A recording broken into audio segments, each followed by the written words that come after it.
Kobariški muzej je med 10 najbolj obiskanimi turističnimi in med 5 najbolj obiskanimi kulturnimi znamenitostmi v Sloveniji. Vsako leto ga obišče več kot 50.000 ljudi, ponaša se z visokimi domačimi in tujimi priznanji. V Sloveniji je edini, ki se zmore financirati zgolj z vstopnino. V Kobariškem muzeju je nastala fotografska razstava Krnskega pogorja, ki je med slovenskim predsedovanjem Uniji obkrožila Evropo. Muzej je leta 1989 ustanovilo 6 družbenikov, deluje v obnovljeni Mašerovi hiši.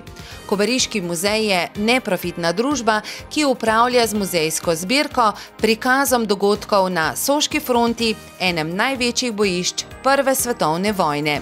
Bistvo muzeja niso samo predmeti, ki so tu zbrani, ampak predvsem zgodbe, ki se na te predmete navezujejo.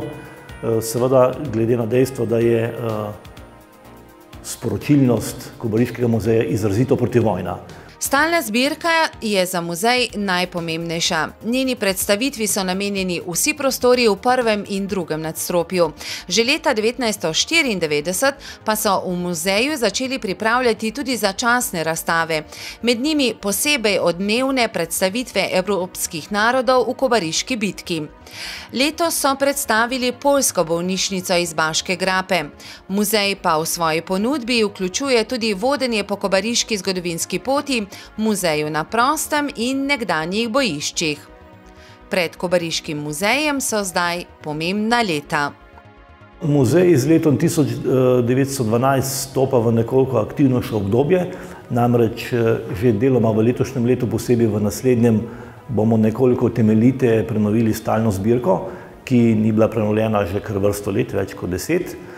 Posebej pa stopamo v obdobje, ki ga bodo obeležile stoletnice vseh teh dogodkov, ki so vezane na prvo vojno, torej na začetek vojne, vstop Italije v vojno, posebej Kobariško bitko in zaključek vojne.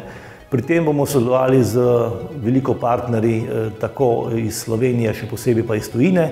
No in ti projekti bodo pravzaprav nekako zaključeni v letu 1918, ko se bo v okviru sosednje fundacije tudi vzpostavila Evropska pot miru oziroma park spomina.